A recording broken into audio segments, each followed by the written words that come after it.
വയനാട് ജില്ലയെ അക്ഷരാർത്ഥത്തിൽ ഇളക്കിമറിച്ച സംഭവം. രാവിലെ ഏകദേശം 9 മണിയോടുകൂടിയായിരുന്നു ഉമ്മർ എന്ന വ്യക്തിയുടെ വെള്ളമുണ്ടയിലുള്ള വീട്ടിലേക്ക് അയാളുടെ ഉമ്മ എത്തിയത്.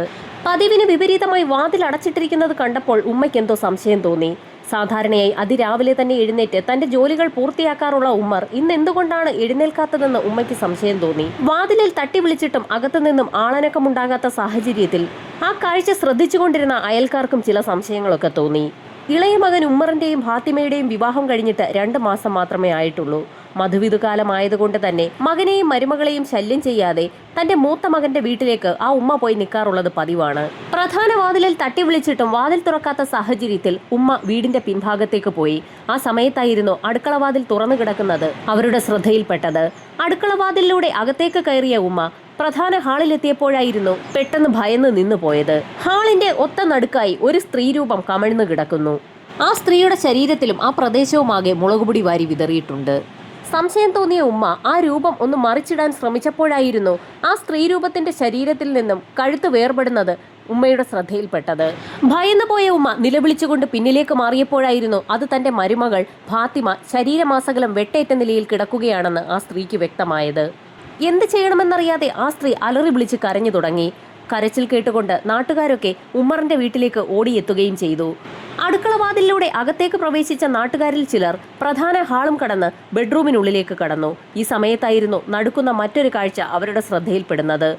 ശരീരമാസകലം വെട്ടിമുറിക്കപ്പെട്ട നിലയിൽ ഉമ്മറും ബെഡ്റൂമിനുള്ളിൽ കിടക്കുന്നു. വീടിനകം മുഴുവൻ രക്തം തളം കെട്ടി കിടക്കുകയാണ്. വെട്ടി നുറുക്കപ്പെട്ട നിലയിൽ ഉമ്മർ ബെഡ്റൂമിനുള്ളിൽ കിടക്കുന്നു എന്ന് ഏതോ ചില വ്യക്തികൾ പറയുന്നത് കേട്ട ഉമ്മ ഉടൻ തന്നെ ബോധരഹിതയായി. അകത്തേക്ക് കയറിയ നാട്ടുകാരൊക്കെ അതിവേഗം തന്നെ വീടിന് പുറത്തേക്കിറങ്ങി. കൂടുതൽ ആളുകൾ വിവരമറിഞ്ഞ് ആ പ്രദേശത്തേക്ക് എത്തിയപ്പോഴേക്കും നാട്ടുകാരിൽ ചിലർ ചേർന്ന് അവരെയൊക്കെ അകത്തേക്ക് കടക്കുന്നത് തടയുകയും ചെയ്തു. നാട്ടുകാരിൽ ചിലർ വിവരമറിയിച്ചതിനെ തുടർന്ന് പോലീസ് സംഘവും സംഭവസ്ഥലത്തേക്ക് എത്തി. വീടിനകം നിറയെ ചുടുചോരയുടെ ഗന്ധം മാത്രം. ഉമ്മറിന്റെയും ഭാര്യയുടെയും തല ഏതോ വ്യക്തി അല്ലെങ്കിൽ വ്യക്തികൾ അടിച്ചു ചിതറിച്ചിരിക്കുകയാണ്. നാടിനെ നടുക്കിയ ദുരന്തമറിഞ്ഞ് പ്രദേശമാകെ ആളുകളെ കൊണ്ട് നിറഞ്ഞു. 27 വയസ്സ് മാത്രം പ്രായമുള്ള ഉമ്മറിനെ കുറിച്ച് ആളുകൾക്ക് നല്ല അഭിപ്രായം മാത്രമാണുള്ളത്. 24 മണിക്കൂറും പള്ളിയും പ്രാർത്ഥനയുമായി നടക്കുന്ന സാധുവായ ചെറുപ്പക്കാരൻ. അധ്വാനിക്കാൻ 2 പേർക്കും ഒരു മടിയുമില്ല. ഇങ്ങനെയുള്ള നവദമ്പതിമാരെ ആരാണ് ഇത്ര ക്രൂരമായി കൊലപ്പെടുത്തിയതെന്ന് നാട്ടുകാർക്കും പോലീസിനും സംശയം തോന്നി. ഈ നവദമ്പതികളോട് ഇത്രയ്ക്ക് വൈരാഗ്യമുള്ള വ്യക്തികൾ ആരാണെന്ന് നാട്ടുകാർ പരസ്പരം സംശയം ചോദിച്ചു. ഉമ്മറിന്റെ ഭാര്യയും പുതുപ്പെണ്ണുമായ ഫാത്തിമയുടെ മുഖം പോലും ആ നാട്ടിലാരും കണ്ടിട്ടുണ്ടായിരുന്നില്ല. സംഭവം നടന്ന വീടിനുള്ളിലേക്ക് കയറിയ പോലീസ് സംഘം വിശദമായ പരിശോധന ആരംഭിച്ചു. അതിക്രൂര കൊലപാതകമാണ് നടന്നിരിക്കുന്നത്. വീടിനകം മുഴുവൻ വലിച്ചു വാരിയിട്ട നിലയിലായിരുന്നു. അന്വേഷണത്തിൽ ഫാത്തിമയുടെ ശരീരത്തിലുണ്ടായിരുന്ന ആഭരണങ്ങളൊക്കെ മിസ്സിംഗ് ആണെന്നുള്ള കാര്യം പോലീസിന് വ്യക്തമായി. SI വിവരം നൽകിയതിനെ തുടർന്ന് ഫോറൻസിക് സംഘവും ഡോഗ് സ്ക്വാഡും സംഭവസ്ഥലത്തേക്ക് എത്തി. പുതുമോടിയായതുകൊണ്ട് തന്നെ ഫാത്തിമ ആഭരണങ്ങൾ ധരിക്കുന്നത് പതിവായിരുന്നു. ആഭരണങ്ങൾ കവർന്ന ശേഷം ദമ്പതികളെ മോഷ്ടാക്കൾ കൊലപ്പെടുത്തിയതാകാമെന്ന് നാട്ടുകാർ അടക്കം പറഞ്ഞു. വീടിനുള്ളിൽ നിന്ന് ലഭിക്കാവുന്ന വിരലടയാളങ്ങളൊക്കെ ഫോറൻസിക് സംഘം ശേഖരിക്കുകയും ചെയ്തു. ഉമ്മറിന്റെയും ഭാര്യയുടെയും തല മൂർച്ചയേറിയ ഏതോ ആയുധം ഉപയോഗിച്ച് അടിച്ചു ചിതറിച്ചിരിക്കുകയാണ്. ശരീരത്തിൽ നിരവധി പരിക്കുകളുണ്ട്. വൈകാതെ തന്നെ ഡോഗ് സ്ക്വാഡിനെ ഉപയോഗിച്ചുള്ള പരിശോധനയും ആരംഭിച്ചു. മൃതദേഹവും വീടിനകവുമൊക്കെ മണം പിടിച്ചു നോക്കിയ പോലീസ് നായ അടുക്കള വാതിലിലൂടെ തന്നെ പുറത്തിറങ്ങുകയും ആ പ്രദേശമൊക്കെ ഒന്ന് ചുറ്റി നടന്ന ശേഷം വീടിന്റെ പിൻഭാഗത്തുള്ള പറമ്പിലൂടെ ഓടി റോഡിലേക്ക് എത്തുകയും ചെയ്തു. റോഡിൽ ഒരു നിശ്ചിത പോയിന്റിലെത്തിയ ശേഷം ആ നായ്ക്ക് പിന്നീട് മുൻപോട്ട് പോകാൻ കഴിഞ്ഞില്ല. കൊലപാതകം നടത്തിയ വ്യക്തി അല്ലെങ്കിൽ വ്യക്തികൾ സംഭവം നടത്തിയ ശേഷം അടുക്കളവാതിലൂടെ പുറത്തിറങ്ങി വീടിന്റെ പിൻഭാഗത്തുള്ള പറമ്പിലൂടെ നടന്ന് റോഡിലെത്തിയ ശേഷം അല്പദൂരം പിന്നിട്ട് ഏതെങ്കിലും വാഹനത്തിൽ കയറി രക്ഷപ്പെട്ടതായിരിക്കാമെന്ന് പോലീസ് വിലയിരുത്തി. ആ വീടിനുള്ളിൽ നിന്നും കിട്ടാവുന്നത്ര തെളിവുകൾ ശേഖരിച്ച ശേഷം ഇൻക്വസ്റ്റ് നടപടികൾ പൂർത്തിയാക്കിയ മൃതദേഹങ്ങൾ പോസ്റ്റ്മോർട്ടത്തിനായി മെഡിക്കൽ കോളേജിലേക്ക് ഷിഫ്റ്റ് ചെയ്തു. പോലീസ് സംഘം തൊട്ടടുത്ത ദിവസം മുതൽ തന്നെ അന്വേഷണം കൂടുതൽ വിപുലമാക്കുകയും ചെയ്തു. പഠിച്ച പണി 18 നോക്കിയിട്ടും പോലീസ് സംഘത്തിന് പ്രതിയിലേക്ക് അല്ലെങ്കിൽ പ്രതികളിലേക്ക് വിരൽ ചൂണ്ടുന്ന ഒന്നും തന്നെ കണ്ടെത്താൻ കഴിഞ്ഞില്ല. നാട്ടുകാരിൽ പലരെയും ബന്ധുക്കളിൽ പലരെയും പോലീസ് സംഘം സംശയിച്ചു. ചോദ്യം ചെയ്യലിനിടയിൽ ഉമ്മറിന്റെ സഹോദരങ്ങളെ പോലും പോലീസ് സംഘം പ്രതികളായി ചിത്രീകരിച്ചു. എന്നാൽ സഹോദരങ്ങളെയും ബന്ധുക്കളെയും ഒക്കെ എത്ര ചോദ്യം ചെയ്തിട്ടും പോലീസ് സംഘത്തിന് പ്രത്യേകിച്ച് ഒരു തുമ്പും ലഭിച്ചില്ല. പിന്നീടുള്ള പോലീസിന്റെ അന്വേഷണം ഉമ്മറിനെയും ഭാര്യ ഫാത്തിമയും കേന്ദ്രീകരിച്ചായിരുന്നു. ഇരുവരുടെയും വിവാഹം കഴിഞ്ഞിട്ട് 2 മാസം മാത്രമേ ആയിട്ടുള്ളൂ. അതുകൊണ്ട് തന്നെ ഭാര്യ ഫാത്തിമയ്ക്ക് നേരത്തെ ഏതെങ്കിലും ലവ് അഫയേഴ്സ് ഉണ്ടായിരുന്നോ എന്നുള്ള കാര്യത്തിൽ പോലീസ് സംഘം വിശദമായ ഒരു അന്വേഷണം നടത്തി. അതുപോലെ തന്നെ ഉമ്മറിനും നേരത്തെ ഏതെങ്കിലും സ്ത്രീകളുമായി ബന്ധമുണ്ടായിരുന്നോ എന്നും പോലീസ് സംഘം അന്വേഷണം നടത്തി. അത്തരത്തിലുള്ള ബന്ധങ്ങളുടെ ഭാഗമായി ആരെങ്കിലും വൈരാഗ്യം മൂലം ഇത്തരത്തിലൊരു പ്രവൃത്തി ചെയ്തതായിരിക്കുമോ എന്നായിരുന്നു പോലീസിന്റെ ആദ്യഘട്ടത്തിലെ സംശയം. ഉമ്മർ എന്ന വ്യക്തി ഏതെങ്കിലും രഹസ്യ സംഘടനയിൽ പ്രവർത്തിക്കുന്ന ആളാണോ എന്ന് പോലും പോലീസ് സംഘം വിശദമായ അന്വേഷണം നടത്തി. എത്ര അന്വേഷണം നടത്തിയിട്ടും പ്രതികളിലേക്ക് എത്തുന്ന ഒന്നും തന്നെ കണ്ടെത്താൻ കഴിയാത്ത സാഹചര്യത്തിൽ ഡിവൈഎസ്പിയുടെ നിർദ്ദേശപ്രകാരം പോലീസ് സംഘത്തെ വിവിധ ഗ്രൂപ്പുകളായി തിരിച്ച് പുതിയ രീതിയിലുള്ള പരിശോധന ആരംഭിച്ചു. അയൽവാസികളും ബന്ധുക്കളും അടക്കം 1 ലക്ഷത്തോളം വരുന്ന ആളുകളെയാണ് പോലീസ് സംഘം ചോദ്യം ചെയ്യലിന്റെ ഭാഗമായി ഏറ്റവും പുതിയ ലിസ്റ്റ് തയ്യാറാക്കി സ്റ്റേഷനിലേക്ക് വിളിച്ചു വരുത്തിയതും ചോദ്യം ചെയ്തതും. മറ്റൊരു സംഘം പോലീസുകാർക്ക് സംഭവം നടന്ന ദിവസവും അതിന്റെ തൊട്ട് തലേ ദിവസവും ഉമ്മറിന്റെ വീടിന്റെ ഭാഗത്തുകൂടി കടന്നുപോയ മുഴുവൻ വണ്ടികളും കേന്ദ്രീകരിച്ച് ഒരു അന്വേഷണം നടത്താനുള്ള നിർദ്ദേശമായിരുന്നു ഡിവൈഎസ്പി നൽകിയത്. 1 ലക്ഷത്തോളം വരുന്ന നാട്ടുകാരെ ചോദ്യം ചെയ്തതിൽ നിന്നും പ്രതി ആ നാട്ടുകാരിൽ ഒരാളല്ല എന്നുള്ള നിഗമനത്തിലാണ് പോലീസ് സംഘം എത്തിയത്. ഇതോടുകൂടി മൊബൈൽ ടവർ ലൊക്കേഷൻ കേന്ദ്രീകരിച്ച് ഒരു അന്വേഷണം നടത്താൻ പുതിയൊരു സംഘം പോലീസുകാർക്ക് നിർദ്ദേശം നൽകി. സംഭവം നടന്ന ദിവസം ആ ടവർ പരിധിയിലേക്ക് പുറത്തുനിന്നും ഏതെങ്കിലും മൊബൈൽ ഫോൺ എത്തിയിട്ടുണ്ടോ എന്ന് അറിയുന്നതിനായിരുന്നു അത്തരത്തിലൊരു അന്വേഷണത്തിന് ഉത്തരവിട്ടത്. ഒരു തെളിവും അവശേഷിപ്പിക്കാതെ കൊലയാളി അല്ലെങ്കിൽ കൊലയാളികൾ ചെയ്ത ഒരു ക്രൂരകൃത്യം. കൊലയാളി പുറംനാട്ടുകാരനാണെങ്കിൽ ഇത്രയും വലിയൊരു ക്രൂരകൃത്യം ചെയ്യണമെങ്കിൽ അയാൾ ഒരു സീസൺഡ് ക്രിമിനൽ ആയിരിക്കാമെന്ന നിഗമനത്തിലെത്തിയ ഡിവൈഎസ്പി സമീപകാലത്ത് ജയിലിൽ നിന്നിറങ്ങിയിട്ടുള്ള വ്യക്തികളുടെ ലിസ്റ്റുകൾ എടുക്കുകയും വിശദമായി ആ വ്യക്തികളെയൊക്കെ സ്റ്റേഷനിലേക്ക് വിളിച്ചു വരുത്തി ചോദ്യം ചെയ്യുകയും ചെയ്തു. കേരളത്തിലുള്ള എല്ലാ ജില്ലകളിൽ നിന്നും ജയിലിൽ നിന്ന് പുറത്തിറങ്ങിയ വ്യക്തികളെ കേന്ദ്രീകരിച്ച് അന്വേഷണം നടത്തിയപ്പോൾ ഏകദേശം 3000-ഓളം വരുന്ന ആളുകളെയാണ് പോലീസ് സംഘത്തിന് ചോദ്യം ചെയ്യേണ്ടി വന്നത്. ജയിലിൽ നിന്ന് പുറത്തിറങ്ങിയവരെ കൂടാതെ ക്രിമിനൽ ആക്ടിവിറ്റീസിൽ ഇടപെടുന്ന വ്യക്തികളെ കേന്ദ്രീകരിച്ചും കൊട്ടേഷൻ സംഘങ്ങളെ കേന്ദ്രീകരിച്ചും പോലീസ് സംഘത്തിന്റെ ചോദ്യം ചെയ്യൽ നീണ്ടു. ഇതിനിടയിലായിരുന്നു ഒരു നിർണായക വിവരം പോലീസിന് ലഭിക്കുന്നത്. കൊല്ലപ്പെട്ട ഫാത്തിമയുടെ മൊബൈൽ ഫോണും നഷ്ടമായിരിക്കുകയാണ്. കൊലയാളി മോഷണം നടത്തിയതിനു ശേഷം ഫാത്തിമയുടെ മൊബൈൽ ഫോണും കൂടി എടുത്തുകൊണ്ടാണ് അവിടെ നിന്നും കടന്നു കളഞ്ഞിരിക്കുന്നത്. പോലീസിന് കിട്ടിയ ഏക പിടിവള്ളി നഷ്ടപ്പെട്ടു പോയ ഫാത്തിമയുടെ മൊബൈൽ ഫോണായിരുന്നു. എന്നാൽ ആ ഫോണിലേക്ക് വിളിച്ചു നോക്കിയപ്പോൾ അത് സ്വിച്ച്ഡ് ഓഫ് ആയിരുന്നു. ആ മൊബൈൽ ഫോൺ ഏതെങ്കിലും സ്ഥലത്ത് വെച്ച് ഓണാക്കുന്ന സാഹചര്യത്തിൽ അതിവേഗം പ്രതികളിലേക്ക് എത്താൻ കഴിയും. അതുകൊണ്ട് തന്നെ ഫാത്തിമയുടെ മൊബൈൽ ഫോൺ ട്രാക്ക് ചെയ്യാനുള്ള നിർദ്ദേശം സൈബർ സെല്ലിന് ഡിവൈഎസ്പി കൈമാറുകയും ചെയ്തു. ഫാത്തിമയുടെ മൊബൈൽ ഫോൺ ഓണാകുന്നതും കാത്ത് പോലീസ് സംഘം അങ്ങനെയിരുന്നു. 3 മാസങ്ങൾ പിന്നിട്ടിട്ടും ആ മൊബൈൽ ഫോൺ സ്വിച്ച് ഓൺ ആയതേയില്ല. അങ്ങനെ ആ വഴിയും ഏകദേശം അടഞ്ഞ മട്ടിലായി. പോലീസ് സംഘവും അതുപോലെ തന്നെ നാട്ടുകാരും ദൈവം ബാക്കി വെച്ച ആ ഒരു തെളിവ് ഓണായി കിട്ടുന്നതിന് വേണ്ടി അങ്ങനെ കാത്തിരുന്നു. ഇതിനിടയിൽ വീണ്ടും വീണ്ടും നാട്ടുകാരെയൊക്കെ സ്റ്റേഷനിലേക്ക് വിളിച്ചു വരുത്തിയുള്ള ചോദ്യം ചെയ്യൽ പോലീസ് സംഘം ആവർത്തിച്ചുകൊണ്ടേയിരുന്നു. ആളുകളെ ചോദ്യം ചെയ്യുന്നതോടൊപ്പം അവരുടെ ഫിംഗർ പ്രിന്റുകളും ഫുട് പ്രിന്റുകളും ഒക്കെ പോലീസ് സംഘം ശേഖരിക്കുന്നുണ്ടായിരുന്നു. പോലീസ് സംഘത്തിന്റെ അന്വേഷണം എങ്ങും എത്താത്ത സാഹചര്യത്തിലായിരുന്നു സൈബർ സെല്ലിന്റെ ഭാഗത്തു നിന്നും SIയെ തേടി ഒരു ഫോൺ കോൾ എത്തുന്നത്. ഫാത്തിമയുടെ സ്വിച്ച്ഡ് ഓഫ് ആയ മൊബൈൽ ഫോൺ ഇപ്പോൾ ഓൺ ആയിരിക്കുകയാണ്. മൊബൈൽ ഫോൺ ഓൺ ആയിരിക്കുന്നതാകട്ടെ ആ പ്രദേശത്ത് നിന്നും ഏകദേശം 20 കിലോമീറ്റർ അകലെയുള്ള കുറ്റ്യാടി ടവർ ലൊക്കേഷനിലുമാണ്. സൈബർ സെല്ലിന്റെ ഭാഗത്തു നിന്ന് ടവർ ലൊക്കേഷൻ മനസ്സിലാക്കിയ ആ നിമിഷത്തിൽ തന്നെ ഡിവൈഎസ്പിയും SI ഉൾപ്പെടുന്ന സംഘം കുറ്റ്യാടിയിലേക്ക് പുറപ്പെട്ടു. മൊബൈൽ ഫോൺ കേന്ദ്രീകരിച്ച് നടത്തിയ അന്വേഷണത്തിന്റെ അവസാനം പോലീസ് സംഘം എത്തിച്ചേർന്നത് ആശാരി വിശ്വനാഥൻ എന്ന വ്യക്തിയിലേക്കാണ്. ഇത്ര വലിയൊരു കൊലപാതകം നടത്താൻ ഇയാളെ കൊണ്ട് സാധിക്കുമോ എന്നുള്ളതായിരുന്നു പോലീസിന്റെ സംശയം. നാളുകളായി പോലീസിനെയും നാട്ടുകാരെയും ഒരുപോലെ വട്ടം ചുറ്റിച്ചത് വിശ്വനാഥൻ എന്ന ആശാരിയായിരുന്നു എന്ന് വിശ്വസിക്കാൻ പോലും നാട്ടുകാർക്ക് കഴിഞ്ഞില്ല. വിശ്വനാഥനെ കൈയോടെ പോലീസ് സംഘം സ്റ്റേഷനിലെത്തിച്ച് ചോദ്യം ചെയ്യൽ ആരംഭിച്ചു. ആദ്യഘട്ടത്തിൽ തനിക്കൊന്നും അറിയില്ല എന്നുള്ള സ്റ്റാൻഡിലായിരുന്നു വിശ്വനാഥൻ ഉറച്ചു നിന്നത്. എന്നാൽ പോലീസ് സംഘത്തിന്റെ കർക്കശമായ ചോദ്യം ചെയ്യലുകൾക്ക് മുൻപിൽ പിടിച്ചു നിൽക്കാൻ കഴിയാതെ വിശ്വനാഥൻ പല കഥകളും പറഞ്ഞു തുടങ്ങി.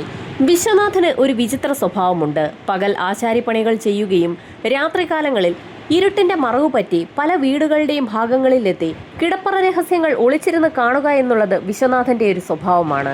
അതിന്റെ പേരിൽ പല സ്ഥലങ്ങളിൽ നിന്നും അയാളെ കൈയോടെ നാട്ടുകാർ പിടികൂടുകയും ഓടിച്ചിട്ട് തല്ലുകയും മരത്തിൽ കെട്ടിയിടുകയും ഒക്കെ ചെയ്തിട്ടുണ്ട്. എങ്കിൽ പോലും അയാൾ തന്റെ രീതികൾ തുടർന്നു കൊണ്ടുപോകാറാണ് പതിവ്. പുതിയതായി വിവാഹം കഴിഞ്ഞ ദമ്പതിമാരുള്ള വീടുകളാണ് എത്തിനോട്ടത്തിനായി വിശ്വനാഥൻ തിരഞ്ഞെടുക്കാറുള്ളത്. അതിനു പുറമെ രാത്രികാലങ്ങളിൽ ലൈറ്റ് തെളിഞ്ഞ് കാണാറുള്ള ബെഡ്റൂമുള്ള വീടുകളും ഒളിഞ്ഞുനോട്ടത്തിനായി വിശ്വനാഥൻ തിരഞ്ഞെടുക്കാറുണ്ട്. കിടപ്പറ രഹസ്യങ്ങൾ ഒളിച്ചു കാണുന്ന വിശ്വനാഥൻ അതിനുശേഷം ആ വീടുകളിൽ നിന്നും എന്തെങ്കിലുമൊക്കെ മോഷണം നടത്തിയാണ് അവിടെ നിന്ന് മടങ്ങിപ്പോകാറുള്ളത്. ഒരിക്കൽ വിവാഹം കഴിഞ്ഞ ദമ്പതിമാർ കിടന്ന മുറിയിലേക്ക് എത്തിനോക്കിയ വിശ്വനാഥനെ ആ വീട്ടുകാരും നാട്ടുകാരും ചേർന്ന് കൈയോടെ പിടികൂടുന്ന ഒരു സംഭവമുണ്ടായി. ബെഡ്റൂമിലേക്ക് ഒളിച്ചു നോക്കുന്നതിനിടയിൽ ദമ്പതികൾ തന്നെ വിശ്വനാഥനെ കണ്ടു. അവർ ബഹളം വെച്ചതിനെ തുടർന്നായിരുന്നു വീട്ടുകാർ വെളിയിലേക്ക് ഇറങ്ങിയതും നാട്ടുകാരൊക്കെ ബഹളം കേട്ടുകൊണ്ട് ഓടിക്കൂടിയതും. എന്നാൽ നാട്ടുകാരിളകിയെന്ന് മനസ്സിലായ വിശ്വനാഥൻ അവിടെ നിന്നും ഓടി രക്ഷപ്പെടാൻ ഒരു ശ്രമം നടത്തി. ഓടിയെത്തിയ വിശ്വനാഥൻ അറിയാതെ അടിതെറ്റി സമീപത്തുള്ള ഒരു പൊട്ടക്കിണറ്റിലേക്ക് വീഴുകയും ചെയ്തു. അന്ന് നാട്ടുകാർ ചേർന്നാണ് പൊട്ടക്കിണറ്റിൽ നിന്നും വിശ്വനാഥനെ പുറത്തേക്ക് എത്തിച്ചത്. കിണറിന് പുറത്തേക്കെത്തിയ വിശ്വനാഥനെ നാട്ടുകാർ ചേർന്ന് ഒരു മരത്തിൽ കെട്ടിയിടുകയും സംഭവം പോലീസ് സ്റ്റേഷനിൽ അറിയിക്കുകയും ചെയ്തിരുന്നു. പുതിയതായി വിവാഹം കഴിഞ്ഞ വീടുകൾ തന്നെയാണ് കൂടുതലായും വിശ്വനാഥൻ എത്തിനോട്ടത്തിന് തിരഞ്ഞെടുക്കാറുള്ളത്. അത്തരത്തിൽ എത്തിനോട്ടം നടത്തുന്നതിനിടയിൽ പലപ്പോഴും ആ വീടുകളിലിരുന്ന് അബദ്ധവശാൽ വിശ്വനാഥൻ ഉറങ്ങിപ്പോകാറുള്ളതും പതിവാണ്. സാക്ഷാൽ വിശ്വനാഥൻ തന്നെയാണ് ദമ്പതികളെ ക്രൂരമായി കൊലപ്പെടുത്തിയത്. ഒരു നാട് മുഴുവൻ അയാളുടെ രക്തത്തിനായി മുറവിളി കൂട്ടി. ഒരു പാവം ചെറുപ്പക്കാരനെയും അയാളുടെ ഭാര്യയെയും അതിക്രൂരമായി എന്തിന് വിശ്വനാഥൻ കൊന്നു എന്നുള്ളതായിരുന്നു നാട്ടുകാരുടെയും പോലീസിന്റെയും സംശയം. രാത്രികാലങ്ങളിൽ വിശ്വനാഥൻ അലഞ്ഞു തിരിഞ്ഞു നടക്കും. ഒറ്റപ്പെട്ട ഇടങ്ങളിൽ ലൈറ്റുള്ള വീടുകൾ കാണുമ്പോഴാണ് വിശ്വനാഥൻ എത്തിനോട്ടത്തിനായി ആ വീട് തിരഞ്ഞെടുക്കുക. വിശ്വനാഥൻ ഒരു മോഷ്ടാവായിരുന്നില്ല. മോഷണത്തിനു വേണ്ടിയായിരുന്നില്ല ആ ദമ്പതികളെ കൊന്നത്. വിശ്വനാഥൻ ആ സത്യം തുറന്നു പറഞ്ഞ പോലീസുകാർ പോലും വാപൊളിച്ചിരുന്നു പോയി. സംഭവം നടന്ന ദിവസം രാത്രി ഏകദേശം 10 മണിയോടുകൂടി വിശ്വനാഥൻ വെള്ളമുണ്ട എന്ന സ്ഥലത്ത് വാഹനമിറങ്ങി. അയാൾ കാത്തിരുന്ന സമയം എത്തുന്നതുവരെ വിശ്വനാഥൻ പല സ്ഥലങ്ങളിലും അലഞ്ഞു തിരിഞ്ഞു നടന്നു. അയാളുടെ നോട്ടം മുഴുവനും ഉമ്മറിന്റെ വീട്ടിലേക്കു തന്നെയായിരുന്നു. ഉമ്മറിന്റെ വീടിന്റെ പിൻഭാഗത്തുള്ള പറമ്പിൽ ആരും അറിയാതെ തന്നെ വിശ്വനാഥൻ നിലയുറപ്പിച്ചു. ഉമ്മറിന്റെ വിവാഹം കഴിഞ്ഞിട്ട് ഏതാനും നാളുകൾ മാത്രമേ ആയിട്ടുള്ളൂ. അപ്പോൾ പിന്നെ താൻ ഉദ്ദേശിക്കുന്ന കാഴ്ച അന്ന് രാത്രി തന്നെ കാണാൻ കഴിയുമെന്ന് വിശ്വനാഥൻ ഉറപ്പിച്ചു. താൻ ഉദ്ദേശിക്കുന്ന കാര്യം നടന്നു കഴിഞ്ഞാൽ വിശ്വനാഥൻ അവിടെ നിന്നും ആരും അറിയാതെ പുലർച്ചെയുള്ള വണ്ടിക്ക് തന്റെ സ്വന്തം നാട്ടിലേക്ക് പോവുകയും ചെയ്യും. ഒരു അന്യനാട്ടുകാരനായതുകൊണ്ട് തന്നെ വിശ്വനാഥനെ ആരും സംശയിക്കുകയില്ല എന്നുള്ളതാണ് സത്യം. രാത്രി ഏകദേശം 12 മണിയോടുകൂടി തന്റെ ദൗത്യം നടപ്പിലാക്കുന്നതിനായി ഉമ്മറിന്റെ വീടിന്റെ ഭാഗത്തേക്ക് വിശ്വനാഥൻ എത്തി. എന്നാൽ വിശ്വനാഥന്റെ പ്രതീക്ഷകൾ നശിപ്പിച്ച കാഴ്ചകളാണ് ഉമ്മറിന്റെ വീട്ടിൽ കണ്ടത്. രാത്രി ഏകദേശം 8 മണിയോടുകൂടി ഉമ്മറും ഭാര്യയും ഉറക്കത്തിലേക്ക് ആണ്ടു കഴിഞ്ഞിരുന്നു. ഉമ്മറും ഭാര്യയും ഉമ്മയും കൂടി പുറത്തൊക്കെ പോയതിനാൽ നല്ല ക്ഷീണമുള്ളത് കൊണ്ട് തന്നെ പിന്നീട് ആഹാരം പാകം ചെയ്യാമെന്ന് കരുതി ഉമ്മറും ഭാര്യയും നേരത്തെ കിടന്നിരുന്നു. ഉമ്മയാകട്ടെ അവരുടെ മൂത്ത മകന്റെ വീട്ടിലേക്കും പോയിരുന്നു. അല്പസമയം കഴിഞ്ഞ് എഴുന്നേൽക്കാമെന്ന് കരുതി ഫാത്തിമ അടുക്കളവാതിൽ പൂട്ടിയിരുന്നില്ല. ഇരുട്ടിന്റെ മറവിൽ പതുങ്ങിയിരുന്നിരുന്ന വിശ്വനാഥൻ അടുക്കള ഭാഗത്തെത്തിയപ്പോഴായിരുന്നു വാതിൽ ചാരിയിട്ടിരിക്കുന്നത് ശ്രദ്ധയിൽപ്പെടുന്നത്. വാതിലിൽ മെല്ലെ ഒന്ന് തൊട്ടപ്പോൾ തന്നെ അത് അകത്തേക്ക് തുറക്കപ്പെട്ടു. അടുക്കള ഭാഗത്തുകൂടി അകത്തേക്ക് കയറിയ വിശ്വനാഥൻ പ്രധാന ഹാളും കടന്ന് ഉമ്മറിന്റെ ബെഡ്റൂമിന് സമീപത്തേക്ക് എത്തി. അവിടെ കിടന്നുറങ്ങുന്ന ദമ്പതിമാരെയാണ് വിശ്വനാഥൻ കണ്ടത്. തന്റെ പ്രതീക്ഷകൾ നശിച്ച സാഹചര്യത്തിൽ അവിടെ നിന്നും മടങ്ങിപ്പോകാൻ വിശ്വനാഥൻ തീരുമാനിച്ച സമയത്തായിരുന്നു ഫാത്തിമയുടെ കഴുത്തിൽ മാല കിടക്കുന്നത് വിശ്വനാഥന്റെ ശ്രദ്ധയിൽപ്പെട്ടത്. വിശ്വനാഥനാകട്ടെ പരിസരം മറന്ന് ഫാത്തിമയുടെ മാലയിലേക്ക് കയറി പിടിച്ചു. ദമ്പതികൾ അതിവേഗം തന്നെ എഴുന്നേൽക്കുകയും ചെയ്തു. ആ സമയത്ത് തന്റെ കൈവശമുണ്ടായിരുന്ന ആയുധങ്ങൾ ഉപയോഗിച്ച് വിശ്വനാഥൻ 2 ദമ്പതിമാരുടെയും തല അടിച്ച് ചിതറിച്ചു കളഞ്ഞു. ശരീരത്തിൽ വെട്ടുകയും കുത്തുകയും ഒക്കെ ചെയ്തു. ദമ്പതിമാരുടെ മരണം ഉറപ്പാക്കിയ വിശ്വനാഥൻ ആഭരണങ്ങൾ കൈക്കലാക്കി ആ വീട്ടിലൊക്കെ ഒരു അരിച്ചുപറക്കൽ നടത്തുകയും കയ്യിൽ കിട്ടിയ പണവുമായി അവിടെ നിന്ന് രക്ഷപ്പെടുകയും ചെയ്തു. ആ വീട്ടിൽ നിന്നും രക്ഷപ്പെടാൻ ശ്രമിക്കുന്നതിനിടയിലായിരുന്നു ഫാത്തിമയുടെ മൊബൈൽ ഫോൺ വിശ്വനാഥന്റെ ശ്രദ്ധയിൽപ്പെടുന്നത്. ആ മൊബൈൽ ഫോൺ കൂടി കൈവശപ്പെടുത്തിയ ശേഷമാണ് അടുക്കളവാതിലിലൂടെ പുറത്തിറങ്ങിയ വിശ്വനാഥൻ പിന്നീട് വീടിന്റെ പിൻഭാഗത്തുള്ള പറമ്പിലൂടെ നടന്ന് പ്രധാന റോഡിലെത്തി അവിടെ നിന്നും തന്റെ നാട്ടിലേക്ക് രക്ഷപ്പെടുകയായിരുന്നു. വിശ്വനാഥന്റെ അറസ്റ്റ് രേഖപ്പെടുത്തിയ പോലീസ് സംഘം അയാളുമായി തെളിവെടുപ്പിനെത്തിയപ്പോൾ ആ ഒളിഞ്ഞുനോട്ടക്കാരനെ അന്ന് ആദ്യമായി നാട്ടുകാർ കാണുകയും ചെയ്തു. കൃത്യം നടന്ന മുറിയുടെ എതിർവശത്തുള്ള ഹാളിനോട് ചേർന്നാണ് അടുക്കള. ഇവിടെയുണ്ടായിരുന്ന മുളകുപൊടി കിടപ്പറയിലും അടുക്കളവാതിൽപ്പടിയിലും വിതറിയിട്ടുണ്ടായിരുന്നു. പ്രദേശത്തെ CCTV ക്യാമറകൾ നിരീക്ഷിച്ചെങ്കിൽ പോലും പോലീസിന് ആദ്യഘട്ടത്തിൽ വിശ്വനാഥനിലേക്ക് എത്തുന്ന യാതൊരു തെളിവുകളും ലഭിച്ചിരുന്നില്ല. ചാരിയിട്ടുണ്ടായിരുന്ന അടുക്കളവാതിലും അകത്ത് തെളിഞ്ഞിട്ടുണ്ടായിരുന്ന ലൈറ്റുമാണ് വിശ്വനാഥനെ ആ വീട്ടിലേക്ക് ആകർഷിച്ചത്. ചൊക്ലി, കുറ്റ്യാടി, തൊട്ടിൽപ്പാലം സ്റ്റേഷനുകളിലെല്ലാം ഇയാൾക്കെതിരെ കേസുമുണ്ട്.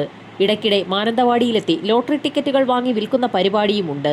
കൊലപാതക ദിവസം ലോട്ടറി വാങ്ങാനാണ് തൊട്ടിൽപ്പാലത്ത് നിന്ന് മാനന്തവാടി ബസ്സിൽ കയറിയതെന്നാണ് വിശ്വനാഥൻ പോലീസിനോട് പറഞ്ഞത്. ഒരു കുപ്പി മദ്യവുമായാണ് KSRTCയിൽ അന്ന് അയാൾ കയറിയത്. മദ്യപിച്ച് ലക്കുകെട്ടാണ് അടുത്ത സ്റ്റോപ്പിൽ അയാൾ ഇറങ്ങിയത്. അവിടെയായിരുന്നു മദ്യപിച്ച ശേഷം വിശ്വനാഥൻ ബാക്കി വന്ന മദ്യക്കുപ്പിയുമായി നിരുവിൽപ്പുഴ റൂട്ടിൽ തിരികെ നടന്നു തുടങ്ങിയതും. പ്രദേശത്തൊക്കെ അലഞ്ഞു തിരിഞ്ഞ ശേഷമായിരുന്നു ഉമ്മറിന്റെ വീട്ടിൽ ലൈറ്റ് വെളിച്ചം കണ്ടുകൊണ്ട് അവിടേക്ക് കയറി ചെന്നത്. കൊലയിലേക്ക് നയിക്കാനിടയായ ഏറ്റവും നിസ്സാരമെന്ന് തോന്നാവുന്ന കാരണങ്ങൾ പോലും തള്ളിക്കളയാതെയാണ് പോലീസ് സംഘം അന്വേഷണം നടത്തിയത്. കൊല്ലപ്പെട്ട ഫാത്തിമയുടെ മാല, 3 വളകൾ, ബ്രേസ്ലെറ്റ്, 2 പാദസരങ്ങൾ എന്നിവ നഷ്ടപ്പെട്ടത് ഇതിലേക്ക് വഴിതെളിച്ചു. ഈ ആഭരണങ്ങൾ ഒടുവിൽ പ്രതി വിശ്വനാഥൻ വിറ്റ സ്വർണ്ണക്കടയിൽ നിന്ന് തന്നെ പോലീസ് സംഘം കണ്ടെടുക്കുകയും ചെയ്തു. ആഴത്തിലുള്ള വെട്ടുകളാണ് മൃതദേഹങ്ങളിൽ ഉണ്ടായിരുന്നത്. പ്രൊഫഷണൽ കൊട്ടേഷൻ സംഘങ്ങളുടെ രീതിക്ക് സമമെന്ന് ചുരുക്കം. കമ്പിവടി ഉപയോഗിച്ചാണ് തല അടിച്ച് ചിതറിച്ചത്. വീടിന് സമീപത്തെ കമുകിൻ തോട്ടത്തിൽ നിന്നും ഈ ആയുധം പിന്നീട് പോലീസ് സംഘം കണ്ടെടുത്തു. അടുക്കളവാതിലിന് സമീപം മുളകുപൊടി വിതറിയാണ് വിശ്വനാഥൻ പിന്നീട് രാത്രിയിൽ മടങ്ങിയത്. കണ്ണിൽ മുളകുപൊടി വിതറി മോഷണം നടത്തുന്നത് ചില കള്ളന്മാരുടെ പതിവ് ശൈലിയാണെന്നതിനാൽ കൊലയ്ക്ക് പിന്നിൽ മോഷണമാണെന്ന നിഗമനമായിരുന്നു ആദ്യഘട്ടത്തിൽ പോലീസിനുണ്ടായിരുന്നത്. പ്രത്യക്ഷത്തിൽ തെളിവുകളൊന്നും അവശേഷിപ്പിച്ചിട്ടില്ലായിരുന്നതിനാൽ ആദ്യഘട്ടത്തിൽ അല്പം പതിയെയാണ് പോലീസ് സംഘത്തിന്റെ അന്വേഷണം നടന്നത്. കൊല നടന്ന വീട്ടിൽ നിന്നും കണ്ടെത്തിയ ഹെൽമറ്റും ചീപ്പും പ്രതിയുടേതല്ലെന്നറിയാനുള്ള പരിശോധനയായിരുന്നു ആദ്യം നടത്തിയത്. ആ ഹെൽമറ്റ് പ്രദേശത്തെ ഒരു പൊതുപ്രവർത്തകന്റേതായിരുന്നുവെന്നത് വലിയ വിവാദങ്ങളാണ് നാട്ടിൽ ഉയർത്തിയത്. ഒടുവിൽ യഥാർത്ഥ പ്രതിയിലേക്ക് പോലീസ് എത്തിയപ്പോൾ വിവാദത്തിന് അറുതിയായെങ്കിലും അത്രയും കാലം ഈ പൊതുപ്രവർത്തകൻ നേരിട്ട സമ്മർദ്ദം വളരെ വലുതായിരുന്നു. ദമ്പതികൾ ചോരയിൽ കുളിച്ചു കിടക്കുന്നത് നേരിൽ കണ്ട ബന്ധുക്കൾ വിവരമറിയിച്ചപ്പോൾ സ്കൂട്ടറിൽ വാഴയിൽ വീട്ടിലേക്ക് ആദ്യം എത്തിയത് ഇദ്ദേഹമായിരുന്നു. വിവരം പോലീസിനെയും മറ്റുള്ളവരെയും അറിയിക്കാനുള്ള വെപ്രാളത്തിൽ ഹെൽമറ്റ് എടുക്കാൻ മറന്നുപോയി. പോലീസ് എത്തി ചോദ്യം ചെയ്തപ്പോൾ ഈ ഹെൽമറ്റ് വീട്ടുകാരുടേതല്ലെന്ന മറുപടിയും കിട്ടി. ആരുടെ ഹെൽമറ്റാണെന്ന് ആദ്യം ആർക്കും മനസ്സിലായതുമില്ല. പിന്നീട് പൊതുപ്രവർത്തകനെ ചോദ്യം ചെയ്തപ്പോഴാണ് കാര്യം വ്യക്തമായത്. ഒരിക്കലും തെളിയില്ല എന്ന് കരുതിയ കേസാണ് പോലീസ് സംഘം അതിവിദഗ്ധമായി തെളിയിച്ചിരിക്കുന്നത്. തെളിവെടുപ്പ് പൂർത്തിയാക്കിയ പോലീസ് സംഘം വിശ്വനാഥനെ മജിസ്ട്രേറ്റിന് മുൻപാകെ ഹാജരാക്കുകയും റിമാൻഡ് ചെയ്യുകയും ചെയ്തു.